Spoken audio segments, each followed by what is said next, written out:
Welcome back. It's another season of Where Hornets Walk. Watford started the campaign with a loss at Charlton. We're getting these guys' views as to whether that was a deserved result or not. Hope you're well. Hope you had a great summer. It's great to have you back. We've had 3 months away from doing this, sorry. Rio, how are you doing, friend? Good summer? Yeah, I enjoyed the break from Watford, but also the EFL referees. Oh, come on. Was it a penalty? We'll get into that in a minute as well. We'll, of course, reviewing the Charlton game. We'll talk about what Charlton was like as an away game, away day as well. Get your views on all of that. Plus, we're also talking about whether the Watford fan base has turned a little bit toxic over the summer. There's lots of fans calling out saying no one's allowed to have an opinion anymore within the Watford circles. We'll get these guys' views on why that has happened and whether that is true or not. We'll also get an update on Chachavazzi's injury and what that means for the transfer window. Do we need another replacement? We've got Luke, Rio and Aaron, all fantastic Watford journalists, delighted to have the trio back for company. How are you, Aaron? A decent summer? How was Oasis? Yeah, oh, wicked. That was, the highlight. It was amazing having a summer where my weekend was not ruined by football and instead was made even better by music. So, no, I mean, yeah, if anyone's still got tickets for those last Scotland and Ireland gigs, enjoy it because it's something else. Okay. Stay behind to the end of the video as well because we're going to be putting where Watford will finish this season, our early season predictions in a little game we call Higher or Lower. So join us for that in about 10 minutes' time. Luke, a good summer for you. Glad to have football back in your life. Yeah, it was good. Like Aaron, I ended up seeing Oasis twice. I saw them the first night on their actual tour in Cardiff and at Wembley. Yeah, absolutely brilliant. In the summer, I've just played golf most of the Saturdays instead of going to any football. So my handicap's improved a little bit, but it's going to have to go down now that the Hornets are back. Yeah, these youngsters going twice when some of us who were there in the original days couldn't even get tickets. Absolutely scandalous. Right, thanks for your company this season. We're also on Spotify this season as well, so you can download us every Tuesday morning from 7 a.m. and listen to us on your drive to work. Right, let's jump straight into it then, Rio. We'll start with your tweet from the weekend, if that's all right then. Sure. You put out this one. It said, "I'm sorry, but our only shot on target was a tame free kick from Lauser. The subs that were made ruined any threat we had. Promotion... My arse, young man, that's strong language of the first game of the season." What were your thoughts on the game? The subs ruined it for you? Yeah, I feel we had Charlton started quickly, first 5 minutes. I think Selvert made a good save or two. But then we grew into the game, but having all the ball doesn't mean you're the better team. I think we had most of the ball, but didn't really have any purpose to it. Always the final pass or... We had one shot on target, which from a free kick from Loser, and it didn't really test Kaminsky. I just think Charlton, I wasn't really that impressed with him, and then we didn't really threaten at all. I just felt it was similar to what we saw under Cleverley from January onwards, if not worse. It wasn't a good performance at all, but it's only one game. Hopefully we put it right against QPR. Okay. Yeah, let's say positives, shall we? Aaron, give us the positives from the game. I mean... There was a few, not many. I thought the performance of new striker Luka Kurmgard was a positive, although it obviously wasn't fruitful in the sense of having any goals. I thought compared to perhaps the play style we saw of like a Rajovic or a Bayo last season, it's night and day, and you can definitely tell that there is something there. The way he held the ball up, was able to win his duels. I think all it was really lacking at points was that runner to go beyond him to get onto some of them or be close to him to receive that knock on, because we were sort of being used to Bayo not being able to get anything on it or Rajovic not being able to move quick enough to sort of link up play, well as he has definitely shown us. I think he can do that, and I'm sure as long as we sort of work on it and start getting those people in and around him, the goals will come. Yeah, brilliant. If you haven't come across it before, we should explain, really. We put all the best and worst takes from Watford Twitter and put it to these guys each week. Here's one for you, Luke. 2 points made here by the Shepmeister. It weren't great, but the ref denied us a stonewall penalty. We get that, and we win 1-0. Cipriano looked excellent. To those 2 points, please, Luke. So on the penalty one, this is something which has frustrated me, not just for this season, but the season before. To be fair, Charlton probably should have a penalty in the first half. And I remember this last year with the EFL refs as well, that sometimes there's been decisions where the other team has got something wrong. And I feel like then we haven't got it because it sort of balanced itself out. you think straight away, go, well, they should have had one, so does it cancel itself out? But I just think the refs made a mistake, not giving Charlton a penalty. That's correct. But also, he should have not made the mistake again and not given us a penalty. It looked like from what he was trying to do that he played on, but you can see that it was certainly a penalty. I think it's just, I want to see just a bit more consistency from the refs. I don't think they should stop doing this. I'm not saying it is true, but it does feel like they're balancing it out sometimes to make it not as bad as a situation. Yes, we might have won 1-0, but we might have missed the penalty. But in terms of Cipriano as well, on the second point, he was our best player. He was just energetic everywhere. He done really well when Loser came off. I think a lot of what fans were like, oh, what are we going to do now? Loser's off, because we're so used to him doing everything. But Cipriano played really well. I think he's going to be a fan favourite this season. He was brilliant. He was my man of the match. Okay. Onto a bit of a moan next for this next one then. Rio Lockie says, how many misplaced passes did Ngakia make today, out of curiosity? I lost count in the first 15 minutes. Yeah, I think it's something we've touched on last season as well, isn't it? Yeah, we definitely need a right back, in my opinion, but apparently it's not a priority, which is a shame. But obviously you've got Andrews there as backup, and Ngakia, if he can stay fit, I think maybe he's a bit overhated at times. But my problem with him is he's got like a few mistakes in him. Like we saw, I think Luke alluded to it. They should have had a penalty, took Nibs out or someone, I think. And yeah, it's just, I think, yeah, it's a position in need. Of course, we've got the luxury of talking to the opponents as well. We've already chatted to Charlton about what they thought of you. I'll share that with you in a minute. Aaron, did you see enough of Charlton to think they'll stay up? I know it's one game, but... Yeah, I thought even before going to that game that they'll be fine. As much as I dislike him, Nathan Jones is a very good manager who will keep teams in the Championship. I mean, his initial, when he came up with Luton the first time and then kept them there, like that squad wasn't what it was in the following season, and he was fine with them. I think he'll do the same with Charlton. They are obviously quite defensively astute. They're hard to play against. The Valley's a nice big ground. If they keep getting that many people in there, the players will feed off that. I think they'll be absolutely fine. Okay. We're not on the Nathan Jones coming over to you, at the end of the game. Isn't that exactly what happened to the Portsmouth fans last year with Barr? You can't really moan at that, can you, Luke? No, I think it's fair game at the end of the day. I think it sort of keeps the game in sort of a good, not a good spirit, but you like that sort of little bit of like bittery, like rivalry in the games. Like, of course, we don't like Nathan Jones. We gave him a stick the whole game. I think if I was in this position, I think I'd do exactly the same. I saw him celebrate as soon as they scored, and that was enough for me and my mates just went, let's just go. Because that celebration was just ridiculous. I know he does it over the top, but he certainly made the most of it. I kind of don't blame him, to be fair. You're getting stick the whole game, you might as well do it. Okay. Yes, what they said about you guys was boring Italian possession-based football. I'm going to give the latest guy 10 games max, which is kind of what was echoed on our Charlton podcast. Just boring Italian football, Rio. Are you having any of that description for what you've seen so far? Yeah, as I said, I don't feel we moved the ball with much purpose, but my problem is that Pezzolano, who said obviously it's a work in progress. We've got lots of young players they need to develop. The young players will probably develop, and well, it is a work in progress, but will he get the time to complete it? I don't think so, because, yeah, as we know at Watford, if you lose 2 or 3 games on the bounce, as Cleverley did in that January, he's under pressure already. And I think most owners in the Championship, they say the aim is playoffs, promotion, or whatever, well, at least the top half teams, but Gino actually means it.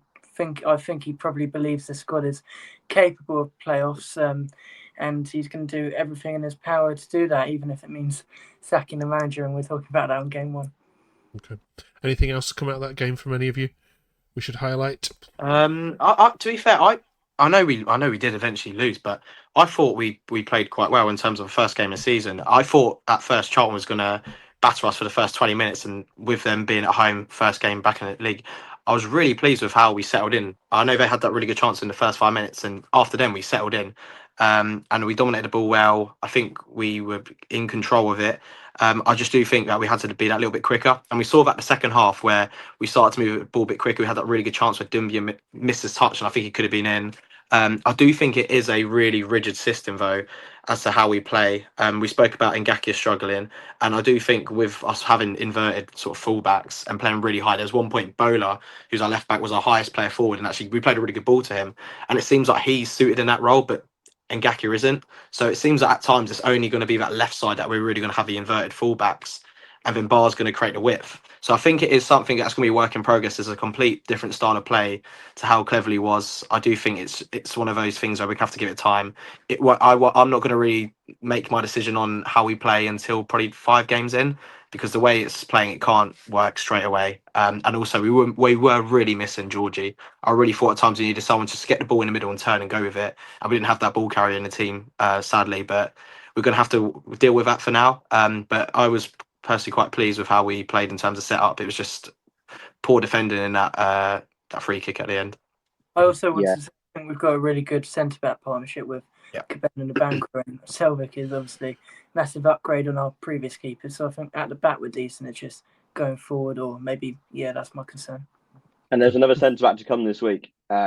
We don't have a name yet, but I'm fairly sure that a good person for Lou Orns is quite good when it comes to having the Watford information. He said there should be one by the end of this week before the QPR game. And what I think might happen is if it becomes apparent that Ngakia and Andrews aren't going to fill that role, then I think what we are going to see is probably Keben and Abankwah move out once either this new centre-back that's coming, or maybe even Max Alenia. Sorry if I butchered the name, but I think once one of them is confident enough to slot in with the other, I think we're probably going to see Abankwah or Keben move to that position. Brilliant. Thank you very much, all of you. Let's segue on to Georgie then. Luke, you mentioned him briefly there. Aaron, what do we...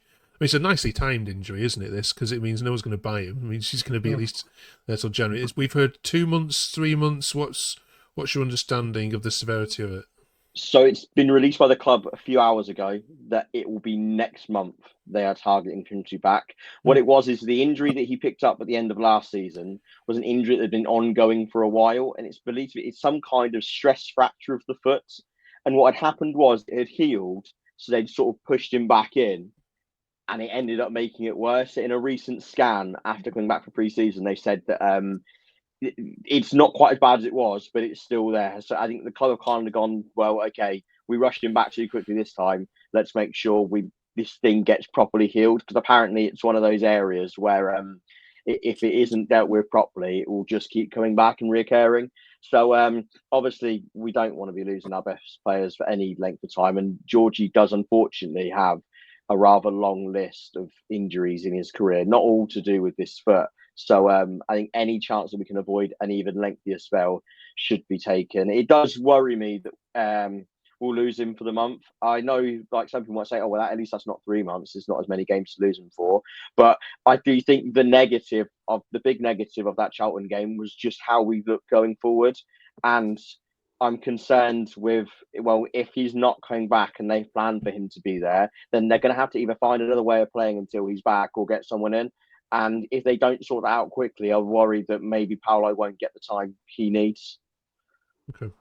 Cheers for that. Cheers for that, Aaron. Let us know what you think in the comments below to all of that. And now, you mentioned the club have put out the statement. It's quite unusual, really, for clubs to perhaps do that, but there's been so much rumours in Hornets Twitter space that the club, I think, probably felt compelled to do that. And Rio, I've got to come to you first on this, because you're someone who hosts Twitter spaces. There's lots of discussion at the moment of Watford Twitter, or whatever you want to call it, social media space, becoming toxic. As soon as someone has an opinion on something, all of a sudden we've got 10 people who want to shout it down. In your opinion, has that got worse over the summer? And if so, why has that happened? I mean, before you answer that, I'll just share these views here. Lee says, can't we all just get along for 5 minutes? A couple of guys report what they've just been told and what. Doesn't need such a reaction. Let's all try supporting the club. Andy Hornet 8 says, we have quite a toxic fan base. The days of modern social media, no one is allowed an opinion anymore. Now, I think every club has its idiots, but Watford seems to be growing in toxicity. Am I wrong? I think it's just maybe... Obviously, most would argue we've probably had a good transfer window, but I think it just stems from the top and how bad we've probably been for the last six odd years now. And people are divided. Whether it's obviously most weren't in favour of the Cleverley sacking, and lots were in hoping to give Paolo a chance, but maybe it's just instant head loss from one defeat. I mean, I was a bit annoyed myself, but yeah, I think we are quite a divided fan base, but hopefully the good times come again. And yeah, a couple of people reported on Chachavazzi being out. I think it was a career-ending injury, wasn't it, Luke? But Yeah, apparently. he's back next month. Yeah, that was a good bit of laugh on Twitter. I think one of the Do Not Scratch Your Eyes podcast. He said he had an insider saying he's out for months and months and months, and I think I just said on Twitter, I was like, I bet you he's back. He's fit for mid-September. Obviously, I saw the tweet early, and I was like, oh, that's good. Just a good bit of banter on Twitter, but on the toxic fan base, I do think like at the end of the day, everyone's gonna have different opinions, and I think they should all be welcome because at the end of the day, if we all had the same opinions, the world would be boring. But also, and I do think that the club is in a transition, as we all know. We have got a lot of fans who are still, thinking about Cleverly, sort of trying to not forget about the past. And I do think we need to just get on board with a new manager, back him. When I came out the ground, there was a couple fans obviously saying, we don't care about Gino. For here we go again. It's game week 1. Don't panic. You're never going to get everything right first time. I just think we've got to just sort of stick together with it. And yeah, if someone doesn't have the same opinion, I think it's more than welcome because at the end of the day, like I said, if everyone had the same opinion, it'd be boring, wouldn't it? And then we'd all think the same. And that's why we go on Twitter. That's why we do stuff like this, because we don't all agree with the same things. Absolutely, yeah. And I'm sure there's lots of in the know podcasts that, Yeah.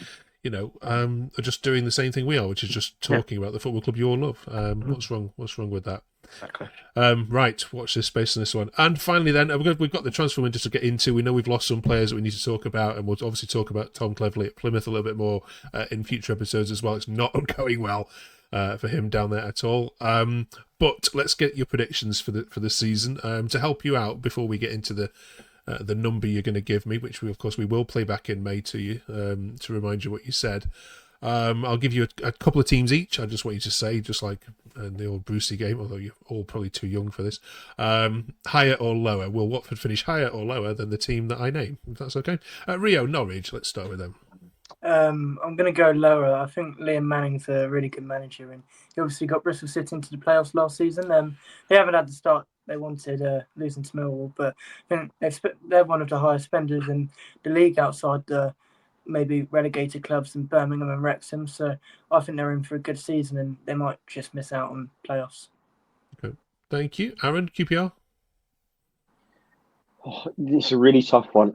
I'm going to stick with higher because that's what I've got on my own prediction as well. But I do think they've made some smart acquisitions. I just don't know enough about the manager. I guess like us, I think we're both two of the sort of unknowns, but I'm going to say higher. Yeah. Luke, Bristol City? Oof. I'm going to go lower, just on how they finished the end of the season, had the playoffs run. I think with how they played against Sheffield United as well, they looked really good compared to us. So I'm gonna go us lower than Bristol City. Cheers. Rio, Birmingham. Birmingham. I mean, I watched them record the Birmingham Ipswich game, and I don't think Ipswich really threatened them by the penalty, which was very controversial. I think their home form will be crucial, and I think they're more or less nailed on, in my opinion, for playoffs, let alone chasing the automatics, obviously with that American money behind them. So, lower? Yeah. Lower. West Brom, Aaron, please. Lower. I just think, again, a manager that's quite an unknown, but I do think their squad was just already better than us, and I think it still is. So, I'd say lower. Okay. And finally, Wrexham, Luke. Higher. I think Wrexham are going to struggle. I do think that a lot of it is on sort of all the Disney stuff, and it's doing my head in at the moment. I do think from a transfer perspective, they've got quite an age inside. I know they've gone for more experience, but I don't know how long that can last them. I do think we'll finish high. I do think Wrexham will be sort of lower mid-table. I think they'll struggle. I think they'd be in for sort of a bit of a surprise from coming up from League One. All right then. So we just want one number from you each. We don't want a bracket. We don't want a spread of numbers. We don't want the number 12 either. That's banned.